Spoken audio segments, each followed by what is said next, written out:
यह कहानी है त्याग और समर्पण की देवी उर्मिला की। रामायण एक अथाह सागर की भांति है जिसमें डुबकी लगाने पर भी किसी गहराई का अंदाजा नहीं लगाया जा सकता है। रामायण की घटनाओं का अलग अलग तरीके से व्याख्यान किया गया है। रामायण के कुछ विशेष पात्रों अथवा चरित्रों की बात तो सभी करते हैं, लेकिन एक ऐसा भी पात्र है जिसकी चर्चा बहुत थोड़ी कहीं मिलती है। आज हम बात कर रहे हैं लक्ष्मण की पत्नी उर्मिला की। लोगों का मान्यता है कि रामायण में उर्मिला के त्याग, सेवा, प्रेम, निस्वार्थ भक्ति को कम आंका गया है। रामायण में देवी उर्मिला एक साधारण महत्व की तरह अंकित की गई है, जबकि सत्य यह है कि उर्मिला का त्याग और समर्पण अतुलनीय था, अनमोल था।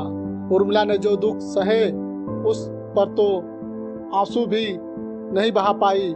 बावजूद इसके रामायण में उर्मिला और उनके उदान को जगह नहीं मिल पाई जिसकी वह हकदार थी। यह कहानी राजा जनक की असीम सुंदर कन्या महाराज दशरथ की पुत्र वधू देवी उर्मिला माता सीता की छोटी बहन की है। उनका विवाह भगवान राम के अनुज लक्ष्मण के साथ हुआ। राम के वनवास जाने के समय उर्मिला भी एक पतिव्रता स्त्री की तरह अपने पति लक्ष्मण जी के साथ जाना चाहती थी, लेकिन लक्ष्मण जी ने उन्हें ले जाने से इनकार कर दिया। उर्मिला ने बहुत मिन्नत की, वो अपने पति की सेवा करना चाहती थी। लक्ष्मण जी ने अपने कर्तव्य और धर्म की दुहाई देकर देवी उर्मिला को बच जाने से रोक दिया। लक्ष्मण के मुताबिक मैं अपने भ्राता राम और भाभी सीता की सेवा करने के लिए जा रहा हूँ। मैं नहीं चाहता कि सेवा में कोई भी कमी रह जाए।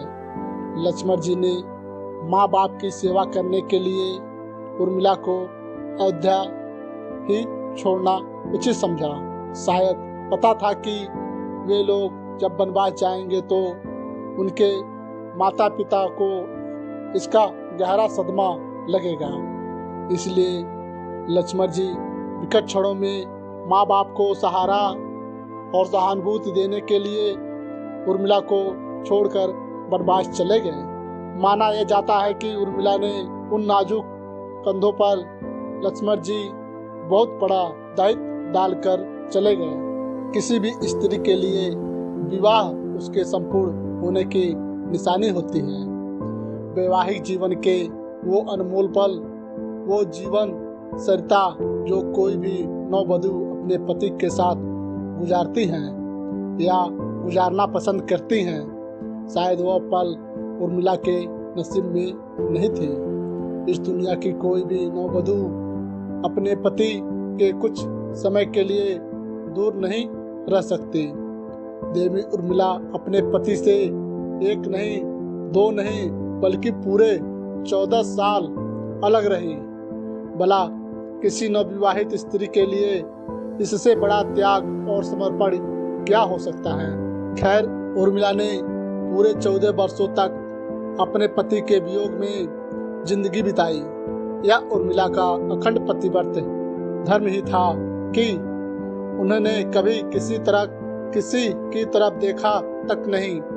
उर्मिला के महान चरित्र, अखंड पतिव्रत, स्नेह और त्याग की चर्चा रामायण में होनी चाहिए थी, उतनी हो न सकी। उर्मिला के लिए सबसे अजीब स्थिति तो यह भी थी कि लक्ष्मण को दिए वचन के कारण वह आंसू भी नहीं बहा सकी थी।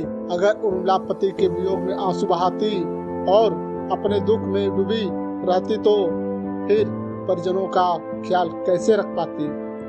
या शायद ही कोई कल्पना कर सकता है कि किसी नवविवाहित स्त्री के लिए अपने पति को 14 वर्षों के अपने से दूर जाते देखना और उसकी विदाई पर आंसू भी न बहाना कितना कष्टकारी होता है। जब श्री राम जी ने वनवास के बाद महाराज दशरथ स्वर्ग सिधार गए, तब भी अपनी वचनबद्धता के कारण उर्मिला नहीं रोई। आखिर उस हृदय विदारक क्षण में अपने को संभालना उर्मिला के लिए कितना मुश्किल पल रहा होगा, कोई कल्पना ही कर सकता है। हालांकि महाराज जनक अपनी पुत्री को मायके अर्थात मिथिला ले जाना चाहते थे ताकि माँ और सखियों के बीच में उर्मिला के पति वियोग का दुख कुछ कम हो सके, लेकिन उर्मिला ने मिथिला जाने से साफ इनकार कर दिया। उर्मिला के मुताबिक जब पति के परिजनों के साथ रहना और दुखों में उनका साथ न छोड़ना ही उनका धर्म है, इसलिए इतने सारे त्याग और बलिदान कष्ट सहने के बावजूद भी वचनों में बधी देवी उर्मिला रामायण में थोड़ी भी चर्चा की पात्र नहीं बनी।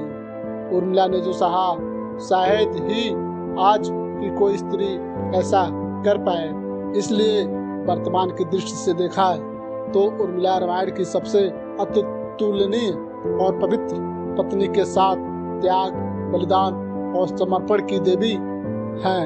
आज की पीढ़ी के लिए उर्मिला का व्यक्तित्व सबसे ज्यादा सम्माननीय और पूजनीय होना चाहिए। हमारी कहानी कैसी लगी हमें कमेंट सेक्शन में जरूर बताएं और हमारे चैनल को सब्सक्राइब करें।